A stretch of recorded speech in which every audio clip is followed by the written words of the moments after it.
Alright, hello once again. This is Jeff Scott of Rankin Technical College, and I'm going to start going over this Bootstrap tutorial. And if you have any interest in taking a look at it yourself, blow this up a little bit so you can see it. There's where it is. Cut the font down just a tad.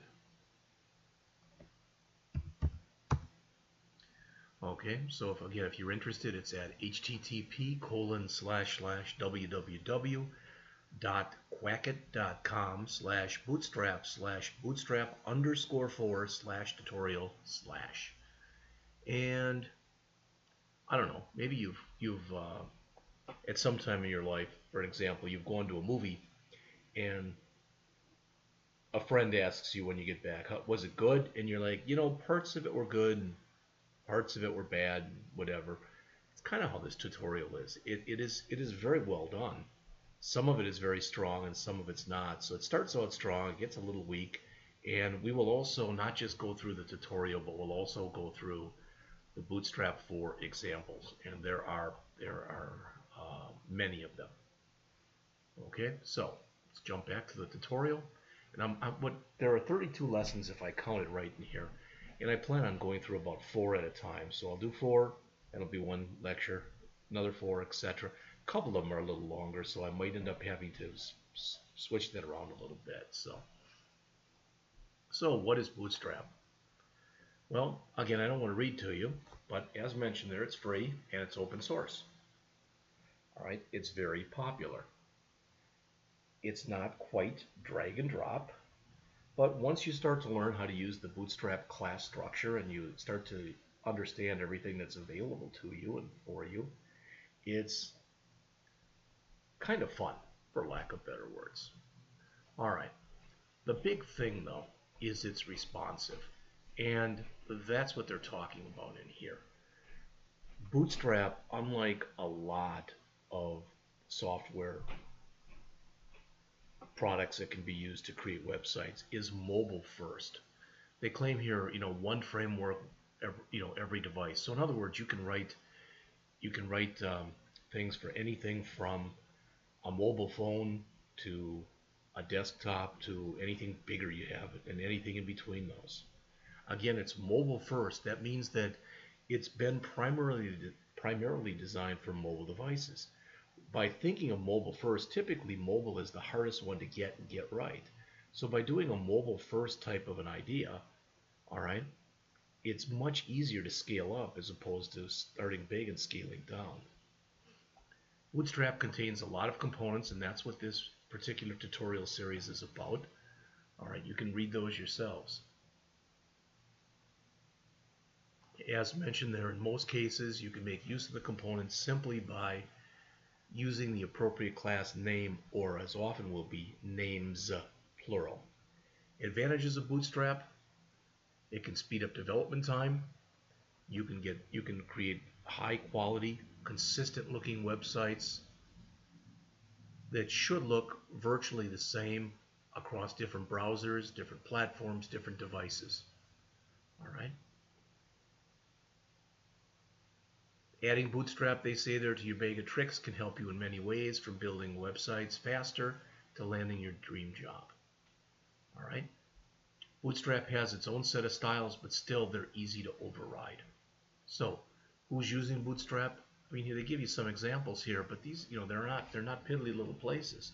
NASA, FIFA, Newsweek, and there are literally, you can go and look this up yourself up on Google. There are literally thousands, if not millions, of places that are using Bootstrap. So, some of this here is stuff that we looked at earlier, but again, I don't think repetition is necessarily a bad thing. If you decide that when you use Bootstrap that you want to link to CDN files, okay, then as mentioned, you can place this in the head.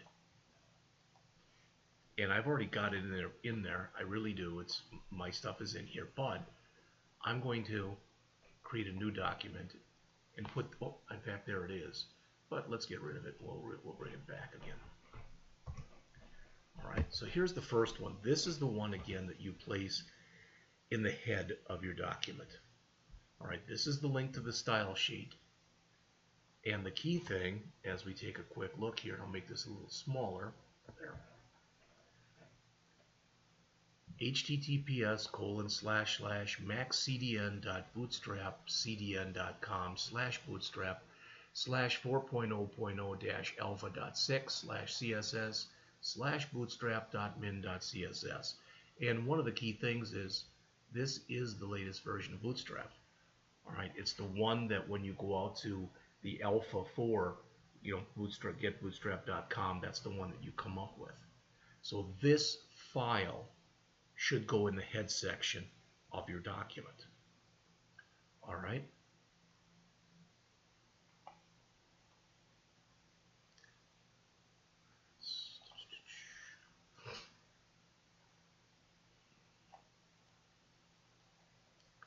These three files right here,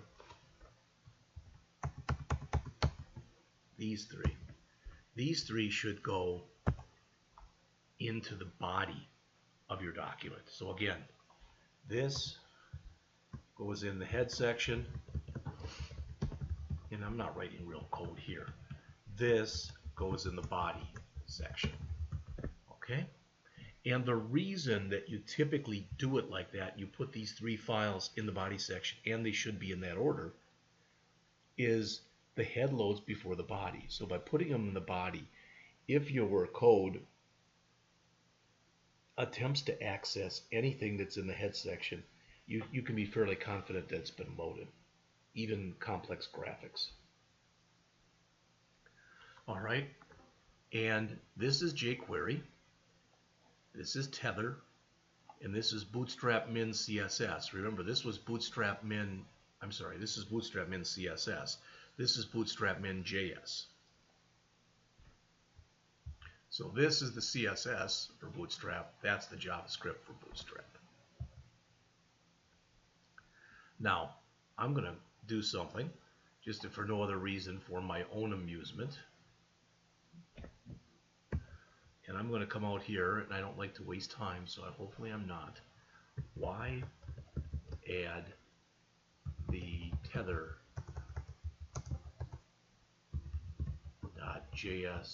file to Bootstrap?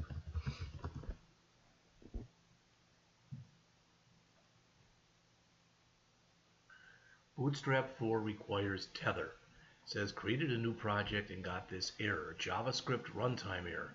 Bootstrap tooltips require tether.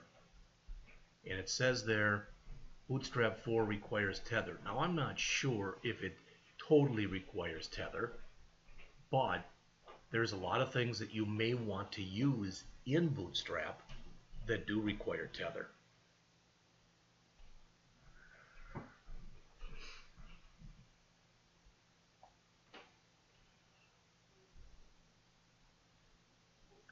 All right, so I just showed you the CDN for all three, and it's very important that you realize that if you are to download all of these, they must be done in this order.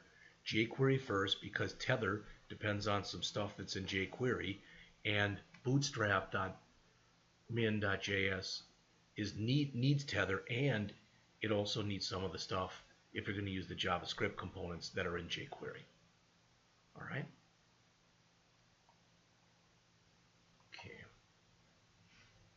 Now they do explain some of this stuff. I've talked about this before in other portions of this class, but let's just go over it one more time. The stuff right here, and again, I'll copy it and just, whoops, and paste it in here. That would go up at the top, of course. But by now, everyone should feel good about what this is. Again, what's in gray there says that the document type that you're about to create, that's an HTML5 document type. The word doc type can be in lowercase, uppercase, or any mixed case. All right, but it takes the place of those long-winded doc type statements that you used to have to put in for HTML files. Then HTML, the beginning tag, if you don't use the lang equal en, which is language equal English, all right, I believe it defaults to English. but it's recommended you use that anyway. Then you have all your other stuff and you end it with an HTML tag. So again, that shouldn't be anything new to anyone. This viewport tag, we may have talked about this before, we may not have. I don't know, but let's bring it up again anyway. Whoops. And go, no, not there, go over it. There we go. All right. So it says name equal viewport. This is used for mobile devices. This says, for lack of better words, use the entire width of the device whenever possible. This says set the scaling to 100%. And this says shrink to fit. No, I'm not sure what that is. There used to be a thing that you put in here where so you couldn't pinch it, your phone, to make your file bigger or smaller. That might be the new thing for that. I'm not sure. But again, all of this stuff is to be able to handle mobile devices, and in particular, mobile phones. I gave you this quick start tutorial before, so there's nothing in there we haven't really talked about. Let's grab it and double check that.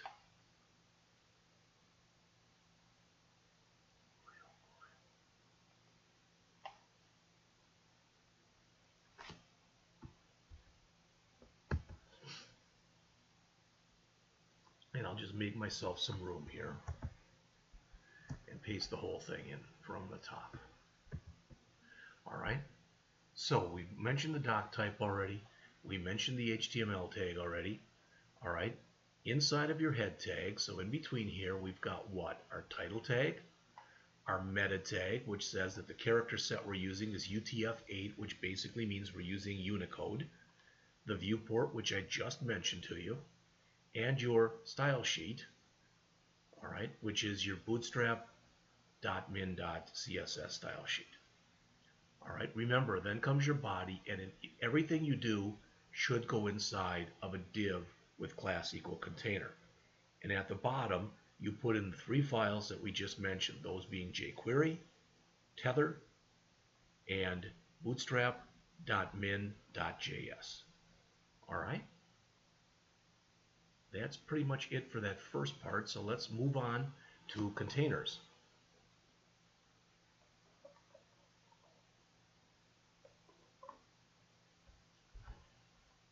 It says containers provide the foundation for page layout. In other words, virtually everything either has to or at least should go inside of a container. Now, when you do, let's look at the 2 differences between these. All right? The first one says a fixed container is a responsive fixed width. As you resize the browser, it remains intact until a browser hits a certain point, at which time it resizes to the new width for that breakpoint. So let's, we've got that in here right now. In fact, what I did was I went back to the index file that we had used before, and I still have that copy. I think I called it like index 2 or something like that. So or just index copy. I still have this one. This is where I just built this thing from scratch for you and threw a whole bunch of stuff in there. So I still have that. But what I've done is I've taken in my actual index.html, I've taken everything out of there. Everything. Except my div class equal container. So you'll notice that if I run this, I made it blue, okay? And you can see that it's taking up everything. It's taking up the entire width. Okay? What if we go in and we change that to the other possibility? And again, the other possibility is div class equal container dash fluid. It says a fluid container spans the full width of the viewport. It will try to expand and contract fluidly as you resize the browser. Now, does that make any sense? Well, let's look at it first. It may not look any different in here, but I think I can hopefully at least come up with a better way of showing you this. So we'll change this from container to class equal container fluid. Okay, I don't think it's going to look any different, but I could be wrong. Wouldn't be the first time. So there it is. Let's refresh. Doesn't look any different to me. Now let's do this. Let's go back to what I now have that's called index copy. Oops, I don't want that.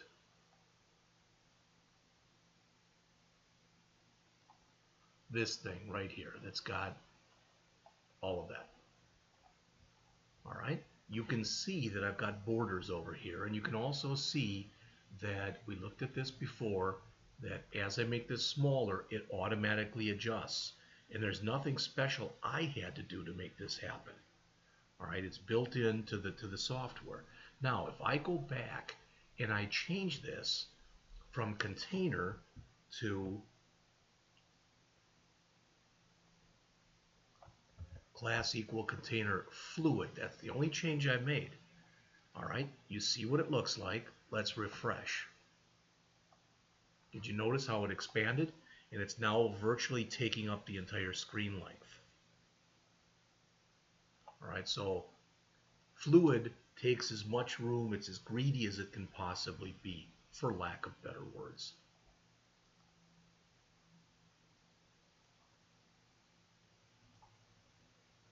And that's it for talking about containers. Okay, let's next go into the Bootstrap grid system. This is one place where, to my knowledge, this hasn't changed too much from Bootstrap 3. The Bootstrap grid is based on, or the grid system is based on the concept of 12. That every time you put something into a Bootstrap grid, it must equal 12. So here we've got size 1, so there's 12 columns, all the same size. There's one of 2, one of 3, and one of 7. 4, 4, 4, 5, 7, 6, 6, 12. But what you should notice when you look at all of these, every one of them, all right, they all equal 12. All right, and we're going to get into this more as we go on. But it says grid systems enable you to create advanced layouts using rows and columns. The Bootstrap grid system can have up to 12 columns. Here's an example. The numbers at the end of each class name represent the number of columns, spans. So a col SM1, like we see here, spans one column, and a col SM8, and I don't even know if we have one of those here, spans 8 columns. SM means apply this to small devices and everything above. You can use small and or MD for medium and or LG for large and or XL for extra large. Now we're just starting with this, so I'm going to keep it simple and use as little of this as I think we have to use.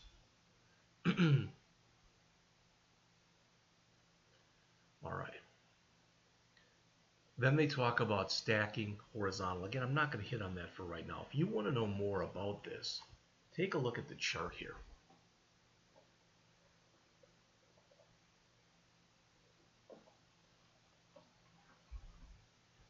If you notice, extra small is for less than 576 pixels.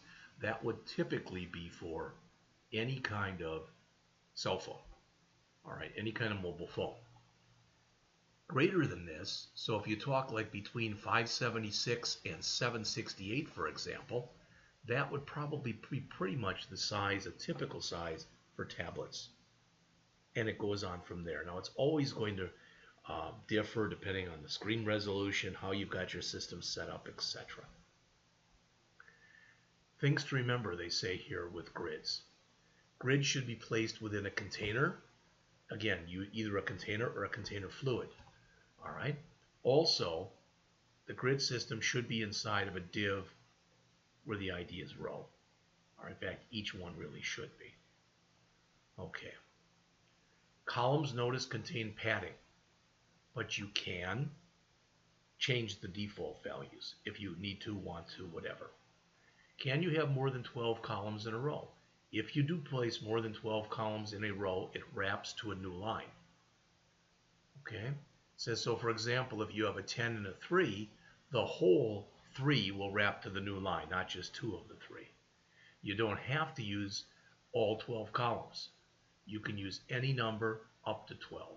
Sometimes you don't use all of them, and you might not use it for effect. You can use multiple classes for a given element. So again, this is saying I want to use 10 columns if it's a small viewport, and I want to use 6 columns if it's a medium or a large viewport. Remember, it always scales up. So if all you put in here is this, that'll be 10 regardless of the media type that you have. If you have these two, it'll be one of those two, but it'll never use the large or the extra large. All right, it'll just scale based on the medium value. All right, I think that's the first three. One, two, we did what is Bootstrap, we did getting started, we did containers, and we did the grid system. Okay, maybe I'll just cut this down and I'll just do them 4 at a time because I think we're already up to pretty close to 20 minutes. So, yes we are. So I'm going to pick it up again with typography in just a couple minutes.